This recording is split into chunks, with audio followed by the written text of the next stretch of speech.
amigas e amigos, tá acontecendo, seja do jeito que você queria, seja do jeito que você planejou, tá acontecendo, WandaVision está na sua reta final. Tivemos agora no dia 26 de fevereiro o penúltimo episódio e semana que vem a gente vai ter o grande desfecho da primeira série da Marvel no Disney Plus. Porém, mesmo se tratando do penúltimo episódio, a gente ainda tem muita coisa pra discutir, então fica aqui comigo, vamos lá falar hoje sobre o episódio número 8 de WandaVision, como você preferir. Segura a vinheta aí que eu já volto, beleza? Vambora!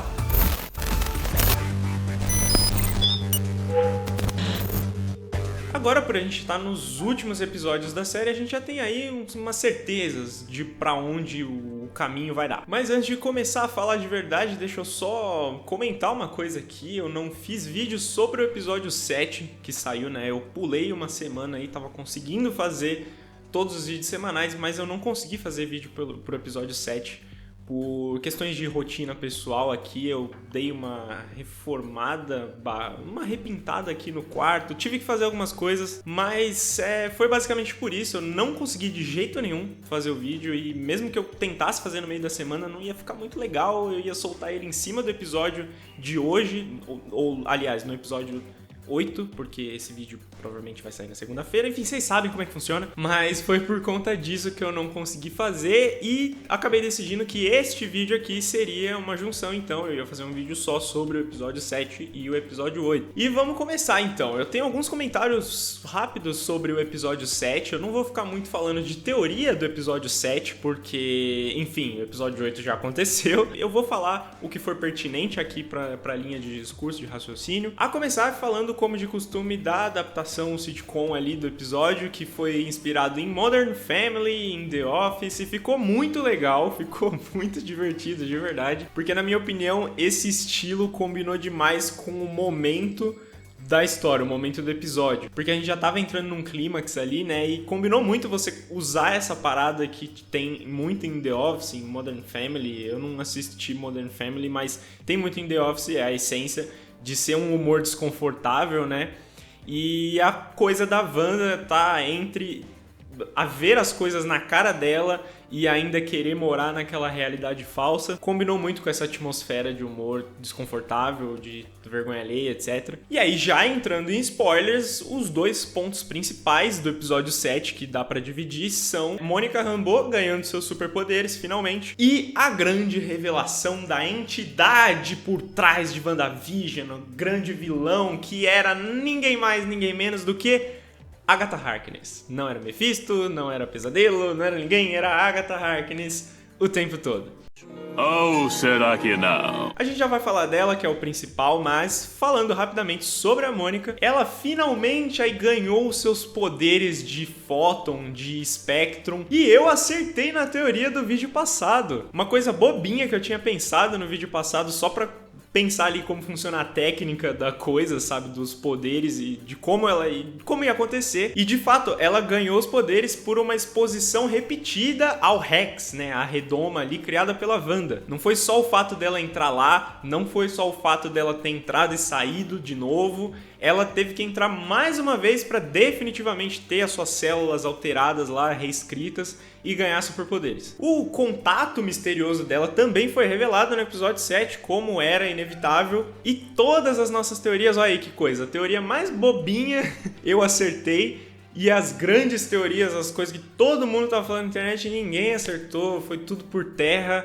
Não foi Sue Storm, não foi Rich Richards, não foi Riri Williams, não foi ninguém. Eles colocaram esse contato da Mônica como sendo um personagem X até agora, né? A Major lá. Que apesar de no episódio em si não ter sido uma revelação, não ter tido um destaque muito grande pra si, ainda assim ganhou umas teorias aí. Muita gente falando que ela pode ser uma Skrull, ela pode ser a filha do Talos, que a gente tem indícios ali no primeiro filme da Capitã Marvel de que faz uma amizade ali com a Monica Rambeau. Elas podem muito bem ter desenvolvido essa amizade ao longo dos anos. Essa teoria, aliás, já existia antes da revelação no episódio, mas foi a única que continuou, né, depois dele. E eu realmente acho possível, eu acho que seria legal até, mas eu fico pensando, se for mesmo, eu acho que tinha que ter mostrado nesse episódio, cara. Porque foi uma criação de mistério muito grande em cima disso. Pra chegar lá no episódio e só ficar um clima meio confuso, ficar pra quem, principalmente pra quem tá acompanhando só a série, pra quem não manja muito de Marvel, ficou muito tipo, tá, e aí? Como assim?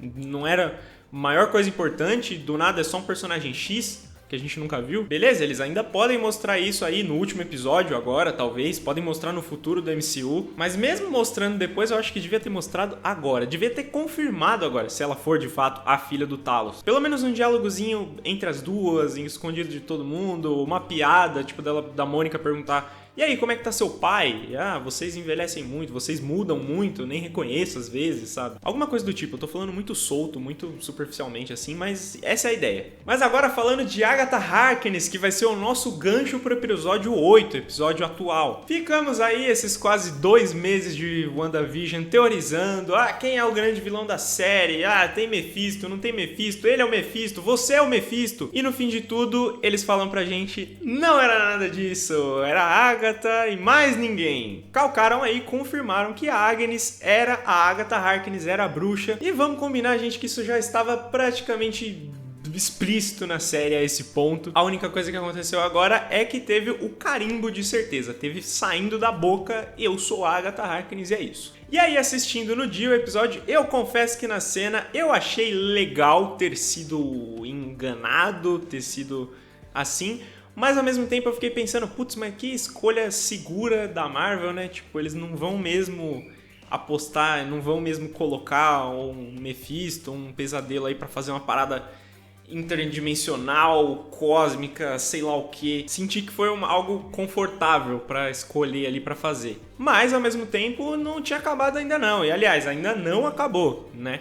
E tinha muita coisa para se pensar ainda. Por exemplo, detalhe destacado desde o começo da série, o tal do marido que a Agnes cita o tempo todo, o Ralph, porque ela estaria citando esse cara o tempo inteiro. Ele não podia ser simplesmente alguém não importante, não poderia estar ali à toa. E a gente tem também nesse episódio um foco específico para um livro ali no porão da casa da Agnes. Este livro, cuja teoria mais famosa por trás é a de que ele seja um livro sobre criação de vida, alguma coisa necromante ali, uma parada do tipo. E também que ele seja parte da biblioteca que a gente vê no primeiro filme do Doutor Estranho. Tem uma parte ali que a gente vê uma coleção de livros sobre Mago Supremo, sobre magia ultra avançada, e tem um livro faltando. Muito provavelmente esse livro que aparece na casa da Agnes é esse livro que tá faltando. Sobre o que é o livro, eu acho que pode até ser dessa teoria mesmo. Mas não sei, vamos ver aí, a gente precisa de mais detalhes. Mas a teoria da vez, no episódio 7, ao fim dele,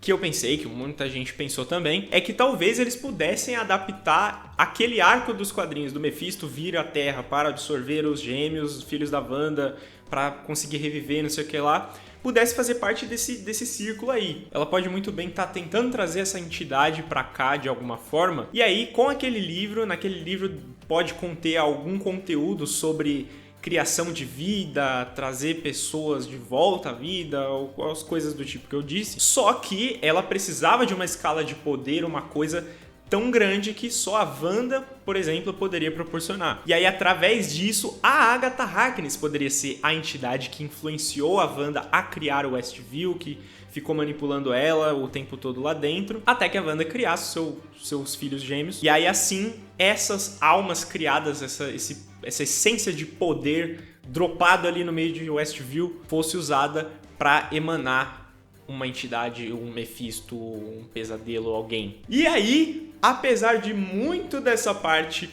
poder continuar vivo ainda agora, tem muita coisa que eu acredito que já foi riscada com o episódio 8 de WandaVision. Falando do episódio 8 agora, o que a gente tem é um episódio 100% explicativo. O nome do episódio é Nos Capítulos Anteriores, é um episódio de recap. Aliás, deixa eu comentar isso também, né? O episódio 7, pra mim, Gustavo, ao final dele, eu achei o melhor episódio da série desde o episódio 3. Eu gostei do que foi feito lá, do jeito que foi feito. Assim, em questão de soma, eu acho que o episódio que fazia a melhor soma até então era o episódio 3, e aí eu achei o episódio 7 melhor.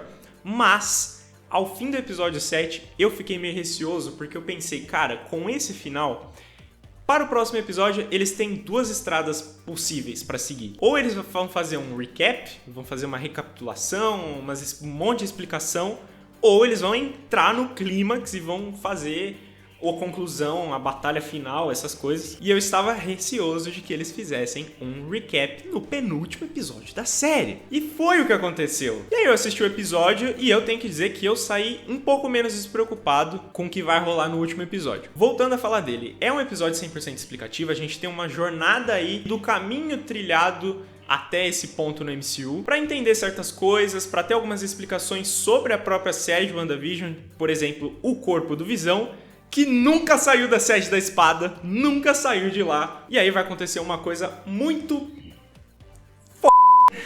que a gente já vai comentar. Mas esse episódio explicativo, esse episódio aí de recapitulação, de ficar explicando tintim por tintim, de não sei o que eu sei que vai gerar, que já gerou um pouquinho de olhos tortos por parte de algumas pessoas, porque a Marvel explica demais, porque perca de tempo, etc. Pra mim, primeiro comentário, eu vou falar várias coisas sobre isso, mas primeiro comentário. Eu acho legal como ele mostra onde estão os pés da série, em que lugar do chão está os pés de WandaVision, que é mostrar pra gente, falar, ó, por mais que vocês estejam com teorias megalomaníacas, por mais que vocês anseiem por inserção de Quarteto Fantástico, de X-Men, de não sei o que lá, essa série é sobre a Wanda Maximoff, é sobre o luto dela. O que vier junto com isso é consequência. Se vier multiverso, se vier Quarteto Fantástico, é consequência, mas tipo, não é sobre isso, sabe? Não é sobre isso.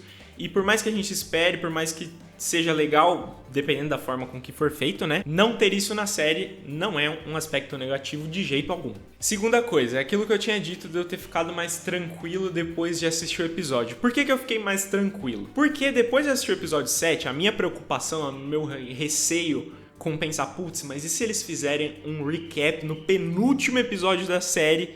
Vai ficar tudo pra ser resolvido no último episódio? É porque justamente eu tava esperando para um último episódio um confronto com uma entidade intradimensional, que não sei o que lá, ia ter um Mephisto, ia ter um pesadelo, não sei o que, não sei o que. Ainda pode ter, não sabemos aí, a teoria do Ralph, a teoria do livro ainda pode estar de pé. Esse episódio, pra mim, não descarta totalmente nada. Por mais que a minha visão tenha mudado um pouco, como eu já vou falar também assim que eu terminar esse raciocínio, essa era a parte principal do meu receio. Mas depois de assistir o episódio 8, eu concluo, eu pessoalmente, agora a minha teoria é de que a gente não vai ter entidade, a gente não vai ter Mephisto, não vai ter essas coisas. E aí a batalha final vai ser primeiramente contra aquele cara da cena pós-crédito, que a gente já vai falar também. E aí posteriormente contra ela, né? A Agatha Harkness. E aí essa é a parte que a gente pode envolver a participação do Doutor Estranho, que eu espero muito que aconteça, apareça o Doutor Estranho, pelo menos em cena pós-crédito, atrás desse bendito desse livro. E a aposta da Marvel vai ser essa, não vai ser o arco de criação do Wiccan e do Celery, os filhos da Wanda, como foi nos quadrinhos também, com o envolvimento dele. Eu acho que vai ser só a Agatha mesmo. O que importa é que, por enquanto, a gente tem ela como vilã. A Agatha tá lá em Westview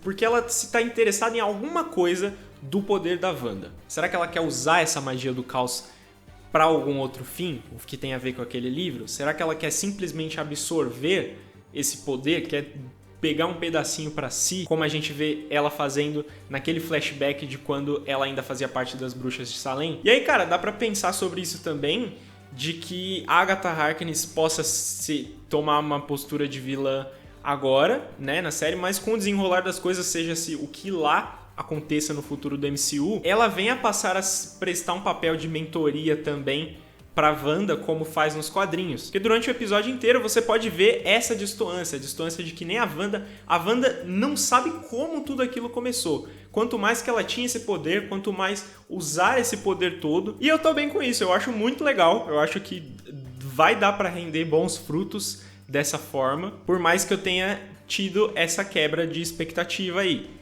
junto com muita gente também. Todas as teorias enterradas agora. Eu acredito que grande parte do fundamento de todas as teorias foram riscados com esse episódio. Ainda tem coisa de pé, como eu falei, mas a partir de agora eu acredito que o essencial vai ser só isso. Agatha Harkness como a antagonista na questão Westview, Mas o grande vilão mesmo de WandaVision, o vilão maior de todos, é o luto, é o sofrimento. E aí eu fico um pouco mais tranquilo, como eu estava dizendo, por conta disso, porque eu acho que agora, beleza, se é desse jeito que a gente vai terminar, um episódio, por favor que esse episódio tenha 1 hora, pelo menos, né? 40 minutos eu já acho pouco. Assim, o tempo do episódio 8 eu acho suficiente para o que ele fez. Para o que ele faz é suficiente. Mas pro próximo episódio eu gostaria de ter mais tempo e eu acho que se for de 1 hora mais ou menos dá para resolver. Porém, mesmo assim, eu ainda fico receoso porque tem muita coisa que precisa ser mostrado, no mínimo mostrado em WandaVision. WandaVision, assim,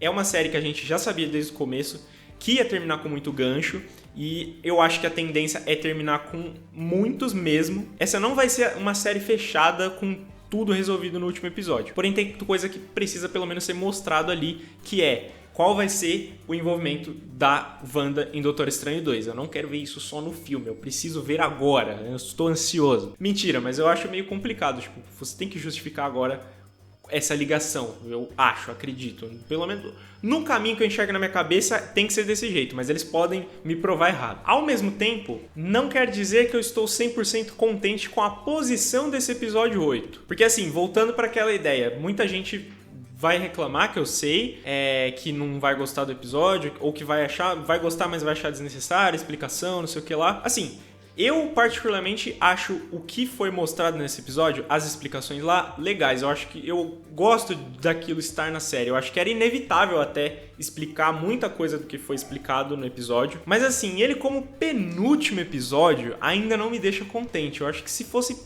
antepenúltimo, pelo menos, ia ser melhor. Porque a gente ia ter no episódio 7 a revelação, a grande revelação, aí um recap no episódio 8 e aí 9 e 10 com clímax, mais desfechos, mais ganchos, essas coisas, ia ser um ritmo melhor pra mim. Então eu não sei se me agrada muito a escolha desse episódio ser o penúltimo. Acho que devia ter pelo menos mais um. Mas vamos ver aí o que eles vão fazer. A gente não faz ideia, pode ser muito bom. Agora, para colocar o último momento aqui da nossa conversa, vamos falar sobre as coisas que aconteceram nesse último episódio que me instigam, que me animam. A primeira delas é que nessa jornada ao passado da Wanda, do passado dela em Sokovia, por exemplo, a gente tem uma explicação do porquê de WandaVision ser uma sitcom, de cada episódio ser uma época e etc. Que é justamente aquela coisa que eu comentei no primeiro vídeo, que é aquele aspecto da vida perfeita, da Wanda enxergar aquilo como sendo a vida perfeita, uma escolha que poderia ficar simplesmente na série, poderia simplesmente ficar como no criativo de WandaVision, né? Tipo, não necessariamente a personagem Wanda Maximoff fez aquilo porque ela acha que sitcoms são perfeitas e não sei o que lá. É só porque é uma boa analogia e faz sentido e, enfim, não era uma coisa que você precisava de explicação no episódio. Essa parte realmente não precisava de explicação. Mas teve e ok, eu acho válido do mesmo jeito, fica ok na história da personagem. Mas aí partindo para explicações mais importantes, tem a parada do corpo do Visão, que nos é revelado agora que a Wanda não roubou o corpo do Visão. Ela foi pacificamente na sede da espada, não aconteceu nada demais. Foi tudo arquitetado pelo diretor Hayward, que agora tem a sua arma senciente que ele já estava tentando fazer com o Visão. Muito provavelmente lá na sede da espada, eles não estavam só desmontando ele, né? Com certeza tinha alguma coisa ali por trás, porque na cena pós-crédito a gente tem um raio de um Visão branco. A gente tem um Visão desse aqui na cena pós-crédito. E esse Visão branco aí é uma referência direta aos quadrinhos de um arco chamado Vision Quest, né? O Visão é desmontado e tentam fazer dele uma arma lá, um vilão chamado Cameron Brock, se eu não me engano também. Eu vou procurar e buscar colocar aí na tela pra vocês. Mas é basicamente a mesma coisa. E aí a Wanda consegue recuperar o corpo dele. Só que no processo dele ser remontado, acontece uma coisa muito importante, que é que o Visão, ele perde a sua humanidade, ele volta como simplesmente um androide lá, um sintozoide, uma arma mesmo. Ele perde a coloração dele e vira esse robô aí que é nada mais nada menos do que um soldado, uma arma consciente. É uma adaptação direta, é isso que a gente vai ver em WandaVision, só que no lugar a espada controlada pelo Tyler Hayward, que vai usar o Visão como uma arma pra lutar contra a Wanda e tal. O Visão que a gente tem dentro de Westview é uma projeção criada pela Wanda. Uma projeção não, aliás, a gente não fica muito certo de que ele é uma criação, é uma projeção, enfim. Tem aquela coisa de que ele não vive fora do Westview, a fonte da criação tá lá, fora disso ele não tem forças pra viver, mas o Visão dentro de Westview é uma coisa emanada da Wanda, é uma coisa emanada da magia do caos que é mencionado mais tarde no episódio. E aí, a coisa mais importante de todas, que é a magia do caos. A gente descobre agora, é confirmado pra gente que o Westview inteira, aquela anomalia, é criado por um surto de poder da Feiticeira Escarlate. Puro e simples surto causado por uma estrada de sofrimento, um acúmulo de luto e sofrimento dentro de um ser ultra poderoso que não conseguiu se controlar. E o pior de tudo é que lá no primeiro vídeo, no primeiro ou no segundo, um dos primeiros vídeos que eu fiz sobre o WandaVision, eu cheguei a falar ou comentar que eu não acredito que eles vão adaptar. Eu achava que eles iam adaptar surtos de poder da Wanda, mas agora eu acho que tem uma entidade por trás, Mephisto, não sei o quê, porque eu acho que seria muito simples. E não, os caras fizeram exatamente o que eu achava que ia acontecer no começo, e eu não achei simples, eu gostei da construção que eles fizeram, faz sentido e é legal e aponta para um futuro muito bom envolvendo a Feiticeira Escarlate. A magia do caos é o nome da magia do poder que a Wanda tem, tanto nos quadrinhos quanto agora no cinema, que é uma essência, uma espécie de poder ultra magnânimo e inimaginável, e é o que faz dela ser um ser tão poderoso assim. E aí final, o que fica é que o que tá acontecendo lá é esse incidente, né? É incidente a palavra certa? Eu nunca sei o uso certo da palavra incidente, mas enfim, é o que tá acontecendo lá dentro, é que a Wanda criou aquilo tudo, ela tá mantendo aquilo tudo, mas nunca foi um plano premeditado, nunca foi um plano fruto de uma influência, foi simplesmente algo que aconteceu e aí outro ser, Agatha Harkness, enxergou uma oportunidade, foi atraída por alguma coisa pra ir pra lá. No meio disso tudo, a Wanda ainda é chamada de Feiticeira Escarlate pela primeira vez. A gente tem um vislumbre do uniforme definitivo dela que ela deve ter no futuro aí, naquele flashback dela nas experiências da Hydra. Uma coisa à parte, pensa numa teoria que possa ser uma semente plantada para inserir os X-Men no futuro do MCU. Se você ir na internet, tem muita teoria de que os X-Men possam ser introduzidos a partir de uma justificativa usando o estalo do Thanos, o estalo do Hulk, do Tony Stark, qualquer pessoa, o uso das joias do infinito na Terra. Eles podem justificar a presença dos mutantes, o surgimento dos mutantes do nada assim, depois de todos esses 10 anos de história do MCU, com isso. Só que aí, como justificar? Tem algumas falas da Agatha Harkness nesse episódio que ela fala pra Wanda, né, que ela chama muito a Wanda de bruxinha, de feiticeira, de detentora de magia. Tem uma hora que ela fala pra Wanda, depois que tem aquela vivência nas experiências lá da Hydra, que a Wanda supostamente ganha os poderes dela com a Joia da Mente, de que, você ficou íntima de uma joia do infinito para potencializar algo que ia se despedaçar no futuro, alguma coisa assim. Na verdade, a fala correta é: você ficou íntima de uma joia do infinito para potencializar algo que de certa forma teria ficado esquecido. Assim, você pode interpretar que meio que insinuando que ela sempre teve poderes, ela sempre foi uma bruxa, uma feiticeira, etc. Me leva a pensar também que talvez, é uma justificativa válida, eu aceitaria, mas não sei se eles vão fazer, de que a Wanda, ela ganha os poderes dela, tanto ela quanto o Pietro também, não necessariamente das joias do infinito, mas eles podem usar uma justificativa mais ou menos como é a nova origem da Capitã Marvel nos quadrinhos. Porque se você não tá ligado nessa história, é o seguinte, bem resumidamente. A origem da Capitã Marvel nos quadrinhos, lá atrás em 1900 e bolinha, é o seguinte: ela era uma pessoa normal que ganha os seus poderes através de uma fusão ali, uma intersecção das células dela, do DNA dela, junto com o do Marvel, que era o Capitão Marvel, depois de uma explosão lá de um motor cósmico, uma máquina cósmica que realizava desejos, alguma coisa assim, uma explosão de um negócio cósmico que junta as células dela com as do Marvel e aí ela ganha os poderes dele, entendeu? Meio que contrai os poderes dele. Essa é a origem antiga. Só que recentemente, nas novas histórias da Capitã Marvel, na história A Vida de Capitã Marvel, a gente tem uma reformulação. E aí nessa nova origem o que acontece é que a justificativa que eles dão é que a Carol Danvers, ela é filha de uma Kree que veio aqui pra Terra, tem toda uma história, eu não vou falar muito pra não ficar muito extenso e não dar muito spoiler da história, caso vocês queiram ler, mas ela é filha de uma Kree.